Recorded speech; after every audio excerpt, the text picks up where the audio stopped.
we're going to talk a little bit about real estate. The one thing that all of you have to have is a place to stay. You have to have a place to live. You need shelter. You need food, you need water, and you need a place to stay, and hopefully some air and some other things as well. But all of you need to learn about real estate. One of the major things that people, one of the greatest wealth ways of making money is with long-term real estate. Why? Because the governments of the world cannot balance their budget. It means that they cannot pay their bills. So what do?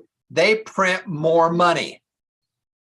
You know, your money is only backed, it's only secured by the good faith in the government that's printing the money.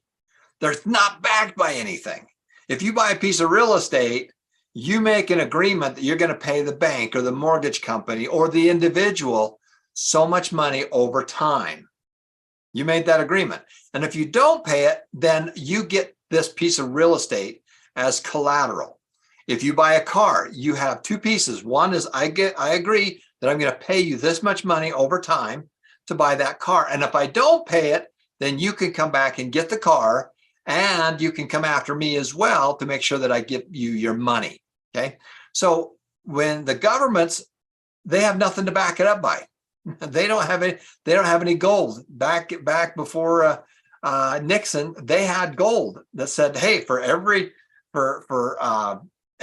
dollar you had, every dollar that you had, there's some gold that's backing that up. Well, there's no gold. It's all about the good faith that you're going to get paid. You're not collateralized. Now, all of you need some hard assets, an asset that has value. And real estate is one of those things. In your lifetime, you're going to own real estate. Why? Because it goes up in value. When most people retire, the only real asset they own is their home.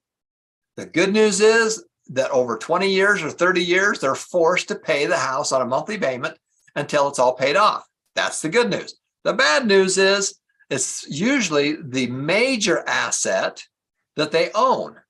And if they want to cash out that asset, they have to sell a house and downgrade their living. And most people don't want to do that. So what do? You buy more real estate. You buy more real estate. Robert Allen, a good friend of mine, taught me about real estate. My friend Nick Kuhn.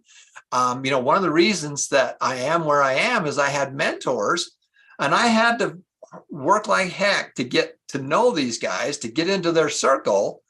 I found out what their problems were, and I found a way to solve it.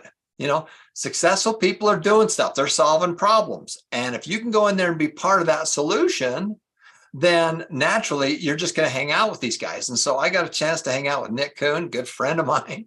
I bought and sold 1,100 houses in his career. And he wasn't from a pure IQ, he wasn't that smart. I'm not very smart, but I have a lot of common sense. And if you're too smart, you'll talk yourself out of it. Sometimes being a little dumb, Are You Dumb Enough to Be Rich, is a great book that a friend of mine wrote. But, are you dumb enough to be rich? If you're too smart, you probably won't do it. So one of the things we want to talk about today is we want to talk a little bit about real estate. And all of you need to own some real estate. You need to own real estate. Why do you need to own real estate? Because it keeps up with inflation. As the governments of the world print more money, then assets become worth more. When I was a kid mowing lawns, gas was $0.25 a gallon. Now you look at it, gas is 10 times that amount to 20 times that amount in my lifetime. Real estate over a long period of time, it kind of goes up to this and just bumps around for years and years and years. And then something crazy happens and it just goes crazy. Why? Because of supply and demand. It's all about supply and demand. If there's a lot of supply and very low demand, then it just kind of bumps around. That's the new normal. But if they lower the interest rates and real estate's easy for the demand, a lot of people that want to be able to buy it, and there's not very many of them, then what's happened to the price? It goes up. And what's happened since COVID? All the supply lines got shut down. So it was very hard to continue to build things. So as a result, what's happened? The prices have gone up because a lot of people want it. And as a result, the prices have gone up. Now they've increased the interest rates around the world, and that's making it harder for individuals to qualify. So the demand has gone down. And so that's one of the reasons that you're seeing that starting to change. What we're looking for is that 1 to 3% of all the properties out there for sale that we can find, that we can make some kind of deal on. Now, all of you need to own some kind of real estate, either your own home or rental units or stuff that you're going to flip and you're going to sell. And, we talk about the 5 F's. You got to find good deals. You need to fund those deals. You need to find a way to be able to tie them up and control them. You don't have to write a check for them. You just have to have the ability to control them. You need to fix the problem. What's the problem? It could be a physical problem, or it could be a problem with the owners. Ideally, as I work with these big investors that are doing hundreds of millions, billion-dollar deals, it's the same problems you have as smaller deals. It's just they've added commas and zeros. They're bigger. And their ideal thing is to find a wonderful property that has something wrong with the owners. Something's wrong with the owners. The owners are overextended. They're moving on. They're splitting up. In a smaller case of maybe a divorce, maybe they've bought too many properties. They're trying to sell some of them. They're trying to, whatever they're trying to do, you need to see what their problem is and try and fix it. Fix it is the most important F of the 5 F's. You got to find good deals. Only 1 to 3% of all the deals out there for sale fit our criteria. And I don't care if you're doing $100 million deals or $1 billion deals, it's the same thing. It's the same criteria. They're looking for that 1 to 3 in 100 that fit their criteria. 2, they need to find the funding. How are you able to get and control that property? Or whatever it is you're selling it. It could be phones, it could be shoes, it could be clothes. It's the same strategies. Number 3, how do you fix the problem? What's the problem? Look for the problem. What's the problem? Can I fix the problem, or can I find somebody that can fix the problem? Most times is, can I find somebody to fix it? And then how do you make your profit? You're either going to flip it, sell it to someone else, or we're going to farm it. We're going to make money off it on a monthly basis. Okay, you're either going to farm it with long-term rentals. That's how you do what you do. And the people that have done really well over time, that's what they do. And Robert Kiyosaki, I spoke with on stage with Robert Kiyosaki and Robert Allen. There's 8,500 people in Japan. With those biggest event I've ever spoken at. And we hung out with Robert. And, he started learning about real estate from Robert Allen. He read the book called Creating Wealth. He and his wife started buying properties, and they bought thousands of we call them doors. How many doors do you own? In 2008, the government loaned him, or the government and different organizations loaned him another $300 million to buy more real estate. And he doesn't pay taxes because that's the game. The game is they give you tax breaks because they want you to do those things. So I want to talk to you about how you can get going and start doing this. Now, the key part is that everybody on our class wants to own some real estate, but you got to get off your butt and go do something. You can't just sit around and wonder what's going on. You got to get in the game. And remember, real estate's a game and games are fun. Finance is a game and games are fun. Business is a game and games are fun. If it's not fun, go find something else to do that's fun. One of my older brothers said, if I can't win, I'm not going to play. I'm going to go find a game that I can play and I can win. So go find a game that you can play that is fun for you and then go do it. So what I want to talk to you about is I want to talk to you about doing this part right here, about owning some real estate, because all of you need to own some real estate. And the way you do that is the bargain finder. Now, we've talked about this in previous classes, but you didn't do anything. So you got to get off your butt and go do something. Bargain finder. There are 5 F's. You need to find good deals.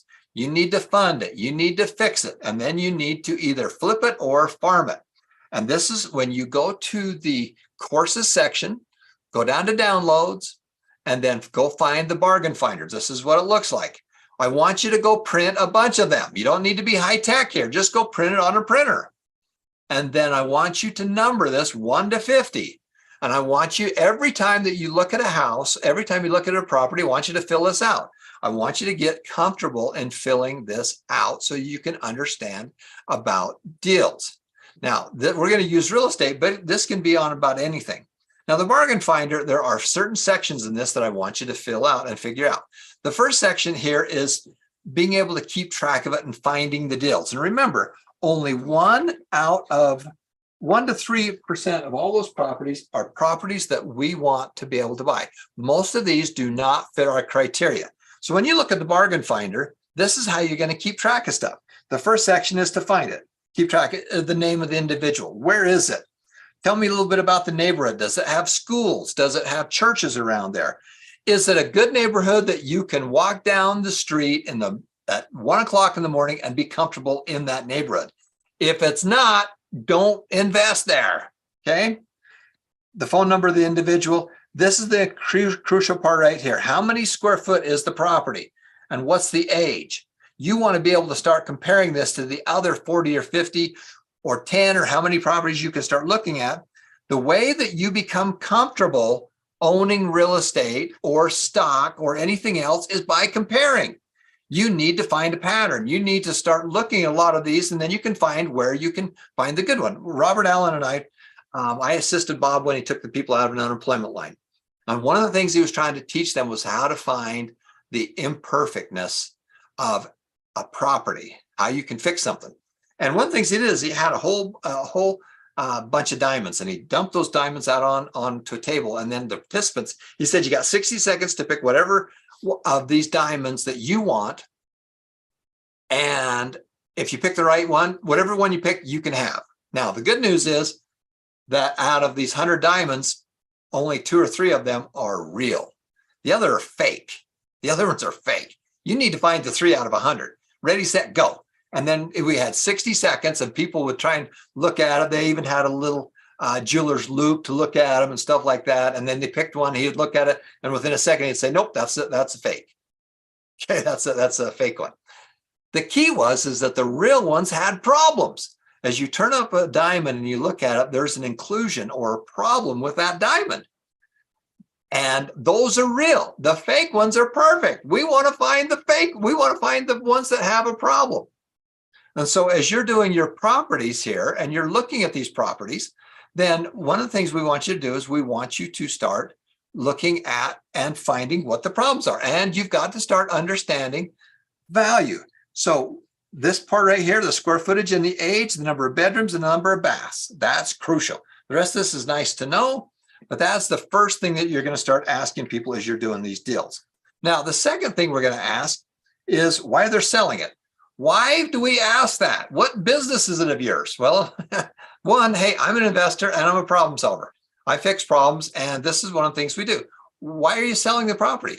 Well, because we found another property. Well, because my mother-in-law, whatever it is, find out why they're selling. What's the problem? Is there a problem? If there's not a problem, it doesn't fit your 1 to 3%.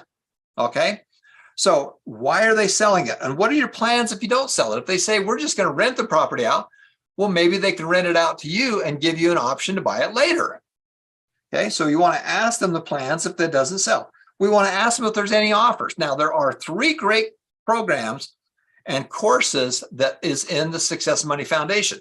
You simply go to courses and then go to the real estate section or the money section, pull up the real estate section, and there's the Road to Wealth. There is the Real Estate Launch, and there's also the How to Wake Up the Financial Genius Inside of You by Mark Harrelson. Those are wonderful books and wonderful courses that you can have for free, because all of us that are part of the foundation are getting older, and this is part of our legacy. So we want to be able to help as many people as we possibly can. All right. So this is the kind of questions that you're going to be asking. You're going to ask, has it had any offers? The vast majority of properties that are on the market do not get a written offer. They don't even get an offer to be able to buy it. And how long has the property been on the market? If the property's been on the market for only 3 days, they're not very motivated. If it's been on for 6 months, they're very motivated. These are the questions you want to be able to ask. They'll say, well, why do you want to know this? Well, because I have some investors that I work with, and the more we understand about the property, the more we can understand how to be able to make that property work for you. The next section is we want to understand value. Until you understand value, everything is worthless. Until you understand value, everything is worthless. Until you understand value, everything is worthless. How do you understand value? How do you understand what something's worth? By looking at other properties that are similar to this property and finding that diamond in the rough. You're looking for the diamonds that has the problems, because we solve problems, okay? We find problems, and problems are fun. Problems are a game, and games are fun. So that's one of the things that we're going to be doing. So as you're coming into here, you're going to understand the value. Now, if you look at a whole bunch of properties, or a bunch of shoes, or a bunch of clothes, or whatever it is, you can start determining if that's a good deal or not. So one of the things we want to do is, what's the resale value? What could we resell it for? The resale value. And if we bought this and we needed to be able to sell it in 90 to 120 days, what could we resell it for? Now I'm going to show you an old property I did, and then I'm going to, and then years later, I did the exact same thing, but multiplied it massively. I found a little property that was worth about $80,000. Now, how did I know it was worth $80,000? Because I looked at a whole bunch of properties. And the value now, for you, you're going 80,000. I don't get what that is. You can add a zero to that. You can divide it. You can, whatever it is. That this number isn't what is important. The percentages is what's important. The percentage of it is what's important. So as I'm showing you these examples, you know, if you're with with different foreign currencies, you know, add a zero to it. You know, it doesn't matter as long as you add zeros and commas. The important part is the percentages between the value and the price. But in this example, I had my own billboards out there. I had newspaper ads running. I had a gentleman that called me, and my ad said, "I buy properties, all types, any conditions. And if you're interested in a piece of real estate, pick up the phone and call me." And so instead of me going through 100 properties, cold calling people, I had those that were interested, that were flexible, that had a problem, call me. So I would talk to a lot less people, and the one people I talked to were a lot more motivated. So do whatever else, find out what everybody else is doing, and don't do it. Do something else. Everybody says, I got to do this, this, this, this, this, and this in this order. We don't do that. We go from here all the way to there to find out how to fix it. And then we figure out how to do the stuff going backwards. All right. So going back to here, we're looking at that and saying, well, what's the price? And we negotiated a price of $60,000. Okay. $60,000. Now, at the time when we did this, there was no loans on it. He owned this property free and clear. It was zero.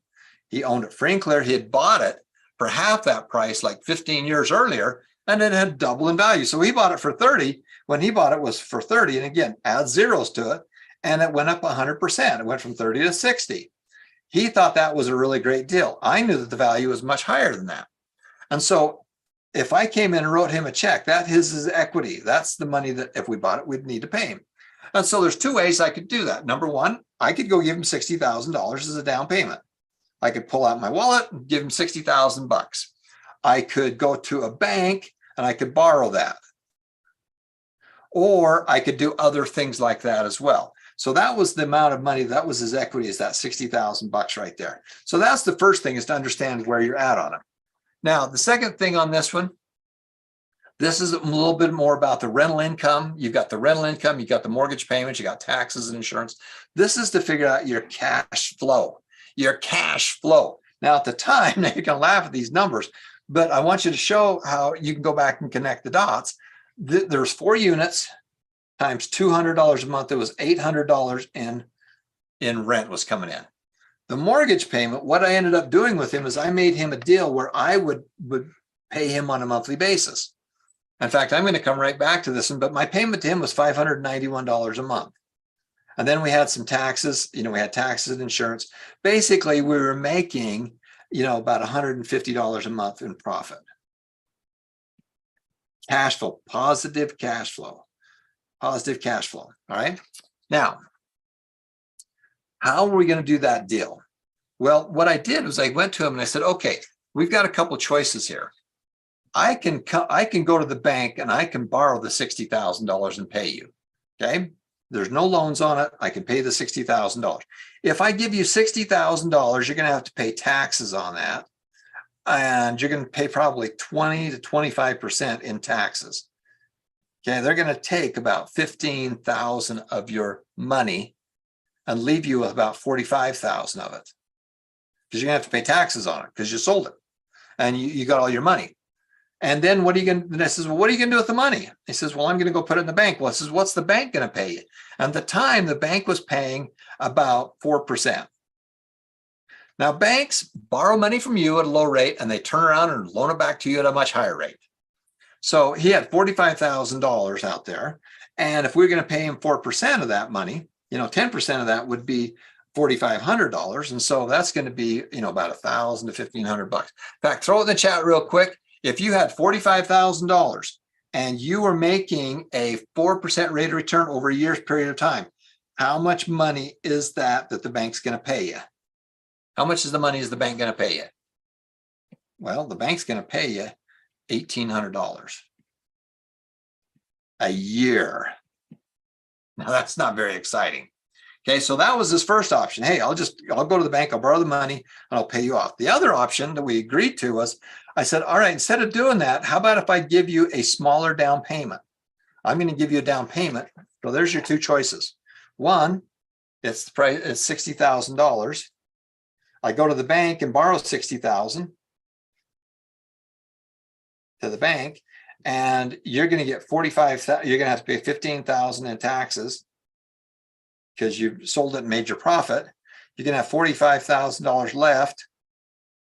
You're going to put that in the bank at 4%, and they're going to pay you $1,800 a year. That's option number one. Option number two is we agreed on the price of $60,000. Instead, I'm going to give you $5,000 as a down payment. I'm going to give you $5,000 as a down payment. That means I still owe you $55,000. Now, instead of going to the bank, what I'm going to do is I'm going to pay you on monthly payments. Now, a lot of you are going, there's no way this works. There's no way that people will do this kind of a deal. Well, remember, we're only looking at a 3 out of 100. Most people want to get all their cash. Well, the problem with getting all your cash is your cash flow is not very good. So I said, all right, we'll make a deal with you. I'm going to give you the $55,000, but I'm going to give it to you over 15 years at 10% interest. And every month I'm going to make you a payment of $591 a month. Okay. So I owe you $55,000 over a 15-year period at 10%, and I'm going to pay you $591 a month times 12 months is around $7,000. Now, the reason he liked that so much is that he did not want to have to pay all the taxes. Because he was getting money on a monthly basis, he had to pay some taxes, but the taxes were a lot less. If you get a big chunk, you have to pay a higher amount. And so he liked this one. He was an older gentleman. He and his wife are older, and they loved getting that monthly payment. That's why they bought the rental property in the first place, because they liked the monthly rentals. And so I made him that kind of a deal. And I started making him payments of $591 a month. Now, was that enough to be able to cover the property? Yeah, it was. Remember, our property, we had $800 a month coming in rent. The mortgage payment was $591. You've got another, 50, 60, whatever that number is, for other costs right here, but it was able to make a profit. We had some maintenance costs and other stuff on there as well. Now, the reason this worked out well for him was because he got what he wanted. He got $7,000 a year in income. But more importantly, that interest over a period of time also produced an additional big chunk of interest. In fact, as we just pull that up right now, I can give you an idea. So all of you have access to go into your computer and download and start using some apps. Okay. So I'm going to use one that's called a loan right there. So I'm just going to show you right here. There's my little computer right here. And we're going to click on the loan app right there. And I'll just show you how this works instead of me logging in. $55,000 at a 10% rate of return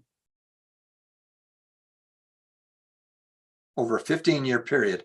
I'm going to pay this guy right here $51,000 in interest. So over the time frame, I'm going to pay him $51,000 in interest, or $106,000 to buy his property. $55,000 plus the $51,000 in interest, plus the $5,000 down. I'm going to pay him $111,000 over 15 years. Now, it doesn't matter if you're doing this with a mortgage company or a bank or somebody else, but this is a good deal for him. He was able to make $111,000 over 15 years. He was able to get his monthly payments, which he really liked. He didn't have to pay a bunch of it to the government, which he really liked. And I paid him 2.5 times or 2 times as much over that period of time. Now, if this would have been a 30-year note or something else, then I would have been even more. Now, what did I do with that property? What I did with it, I've got a couple options. I can flip it or I can farm it. Now, flipping it, the property was worth $80,000. Could I have not turned right around and sold it to someone for $70,000 at a discount?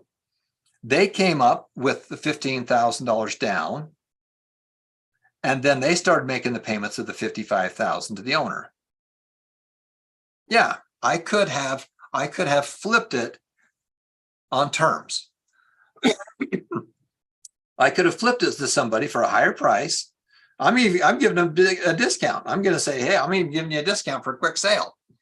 I could have got a bigger down payment, and then I could let him just simply come over and take over the loans and let him make the payments. Remember, a loan, when you do a loan, this is what people get confused with. A loan is an agreement between two people or two entities, my company and the bank, or my company or me and another person. It's a loan. Now, if I don't pay that, then what's the collateral? Well, if I don't pay it, then you can either come after me personally, and most likely what you're going to do, though, is you're going to get the property. You're going to get the property back. And so the value of the property is high. And so that's how that kind of works. And so in this particular one, this is how you could have flipped it. That's one option right there. I could have flipped it. Or I could have farmed it. Now, what did I do on this particular property? We farmed it. So I had a small down payment. I was making a little bit of money. And over a 15-year period of time, the interest rate went down from 10% down to 7% as interest rates go up or down. And I went back to him and says, hey, I can get you all your money. I can go to the bank and borrow the money and pay you off. But if I do, you're not going to get those monthly payments anymore. And I go, I like those monthly payments. And so we reduced the loan amount from 10% down to 7%, and I paid it off in 12 years. So the renters bought me that property. The renters bought and paid for that property. Did you get that? Because the rent was $800 a month. The payment was $591 a month. We had some taxes and insurance, but they're basically paying it off. Now you're going, well, that's not that big a deal. You know, I get what you're doing there, but I'll tell you what I did as I owned that property for 38 years. It paid off in 12 years. And for 26 years, I got all the income. And the property went from $60,000 to $490,000 increased in value. And what did I do with it? Well, I gave it to the foundation. Why? Because I had 80 units. I had 20 buildings. Times 4 units is 80 doors. 80 doors. So if I had 20 of them, could I do that? And so the foundation, we gave that property plus 2 other 4-unit buildings and some houses. And this is how the foundation was funded. This is where we got the money to put in the foundation. My wife and I put $3 million into the foundation. Where'd it come from? It came from my renters. It came from my renters. And it was not fun. We owned it for a long period of time. We had to do a lot of work on the property. We had to take care of it. But that's how we did that property. Now, your assignment, we're out of daylight. Sorry it took so much time today in our classes, but your assignment this week is to go to the successmoneyfoundation.org. Just make sure you got a free membership, which all of you should have. Go to the courses section, go to downloads and pull up the bargain finder. And I want you to print out 20, 30, 50 of these. And every time you talk to somebody, fill it out. Go through the Road to Wealth course. It's all in there. That book took years for us to write. Bob wrote the book and I just assisted with him on it. go through that course and then start filling out that bargain finder and understanding value. Until you understand value enough, everything is worthless. You don't know what you're doing because you haven't spent any time learning. You've got to go spend the time and go through those classes. And if you do that, it's going to teach you an awful lot of stuff about how to play the game. Now, if you go in and play the game and you don't know the rules and you don't know how to play the game and nobody's taught you, you're going to lose. But the nice part about it is that every game has mentors that can teach you how to win. And that's what the foundation is. We have mentors, we have courses to teach you how to win. Right? So this has been Tom Painter. Thank you so much for watching. That's your assignment. Fill out those bargain finders. And next week, we're going to continue to talk about real estate. But again, I don't care if this is real estate. I don't care if this is your store. I don't care whatever it is. The strategies is what we're trying to learn. Now we're going to say goodbye to our friends from around the world. And we're going to come back and we're going to give away a whole bunch of money today. Why? Well, because my wife and I put all this money into the foundation. As it makes money, we give that money away.